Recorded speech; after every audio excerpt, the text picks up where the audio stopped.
Here we are once again with cooking tips with G-Rod, presented by The Gathering again. Once again, we are not in the Gathering kitchen. We are in the confounds of my backyard because we are bringing to you for Memorial Day weekend grilling tips. So this is one thing we could not do in the kitchen of The Gathering. So I decided to bring it to my backyard. First things first, preheat your grill, obviously, with the cover down. You want to get it to about 400 degrees. And for all you at home who have the steel brush, which I don't have, and you scrape your grill to clean it, please take this steel brush and toss it in the garbage. The little pieces of steel fall off. They fall into the fire, they fall onto the grill, and in turn will end up in your food.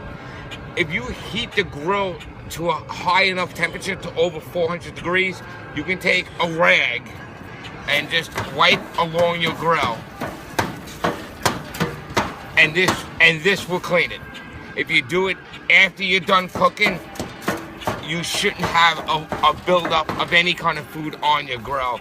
Once again, any kind of bacteria burns off at 165 degrees. So even if you left your grill open and a possum walked over throughout the middle of the night at 400 degrees, it would burn whatever is on that grill off. So you would have nothing to worry about. Okay, first things first, we're gonna talk about shrimp. Shrimp, I just like to marinate it in some kind of citrus juice, salt, pepper, and some garlic powder. Shrimp cooks quickly, so I have one of these. A grill plate that goes on top of the grill to hold everything in place. This is great for fish. It's great for vegetables. Okay. And next we have here chicken, which I grilled. I marinated in some olive oil, lemon juice, parsley, oregano, salt, pepper, garlic, and onion powder.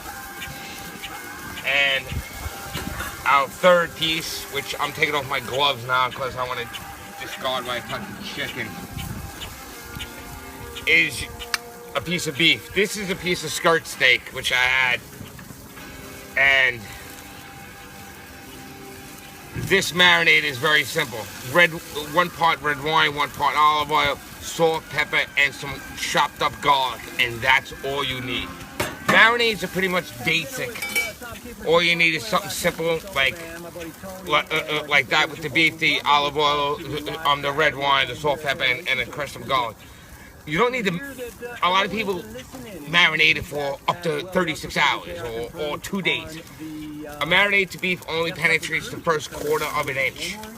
So the middle of the piece of meat will not get, the marinade will not get to that. So you really don't need to do it all night or 2 days beforehand, because it's not going to get into the middle of the meat. The fact that everybody does it the night before, it's just easier the next day. So I do stress you do marinate your meat the day before. It's just one less thing to do because you're going to have people over, obviously, when you're having a barbecue. So you would want to limit how much work you have. Okay, what we want to talk about here, it's called shearing. It's taking a piece of beef or any kind of meat, pork, lamb, and you put it on the grill. And we're gonna cook it at a high temperature for 4 minutes on either side. Right now I can't cook it at a high temperature because the fact that I'm doing this video and the fact that I have the barbecue open, so it's gonna be very hard for me to get something to a high temperature. So the concept of it is to shear either side and get it black, and then the middle will still be red, or still what everyone does now is called black and blue steak.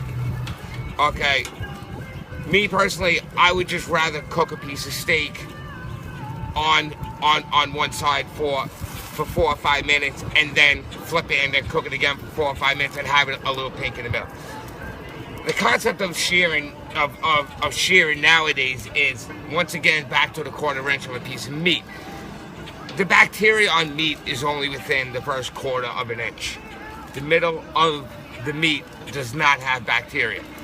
So if you shear a piece of meat on either side for 4 minutes and get it black and the middle is still pink, you burnt all the bacteria off the meat. So I look at it more of barbecue season. I think foodborne illnesses spike a little more because you have dad out there cooking on the grill who doesn't cook all year long and says this is my manly thing to do. I work the grill, and I think dad should cook a little more and doesn't, and ends up poisoning people. So the fact of why shearing became this thing of the greatest thing we should do now. It burns the bacteria. It basically is saying, even if you don't know how to cook and you shear a piece of meat for 4 minutes on either side, you're not getting anyone sick. So even if it's red as anything in the middle or blue as it go black and blue, you're good to go. So me, I would just personally cook it for 4 minutes and then flip it. Chicken. Everyone talks about when we should have this. Chicken. You see how it begins to get a little white around the edges here? That's a sure sign to flip it. Time it a little. If you say to yourself, I had it on there for 4 minutes, cook it again for 4 minutes on the other side. Or if you really are skeptical about it, which one thing I did forget right here is just buy a digital thermometer. It sticks right into the piece of meat. It'll tell the temperature 1, 2, 3. And the shrimp here, as you can see, it's a little still white on one side. Now the other side is turning pink. You just want your shrimp to turn pink, and you're good to go. Now here is one of the quickest ways to cook. One of the quickest ways to cook fish.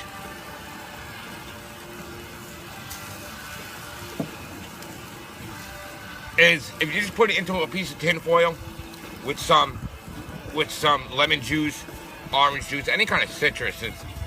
I'm big on with citrus and seafood. You put it into a pouch, and you can put some vegetables in it. You can put some white wine, some salt, pepper, whatever your desired spices are. I stick with a little citrus and a little white wine because that's what I like. But everyone's preference, as I say when I do these videos, everyone's preference is different. And fish, what you're doing in here, as you can see, as I open it, if you can see this on video, the steam is coming out of it. What you're doing in here is you're basically steaming it in the tin foil. So when you open this piece of tin foil, please try to have your fingers and let the steam get away. Steam will burn you quicker than any kind of flame, because steam you really can't see when it burns you. Okay. To tell fish is done, which you can see here, it's white. I'm going to touch it with my bare hands because I'm not eating this. If it flakes, that means it's done. Rule of thumb of fish, 1 inch of fish per 3 minutes cooking time. So a piece of tilapia this big, it needs literally 5 minutes on the grill. So, and if whatever vegetables that you were going to put into here, if we go back to our cooking lesson from yesterday, you would blanch the vegetables to cook them so the vegetables would be tender here as well as the fish. They will cook at the same time. Okay, thank you very much, and once again, enjoy your Memorial Day, and remember, please honor those who have served our country, past and present, and we thank you once again for the freedom that we live under and for protecting our way of life. We cannot thank you enough. Okay, enjoy your Memorial Day.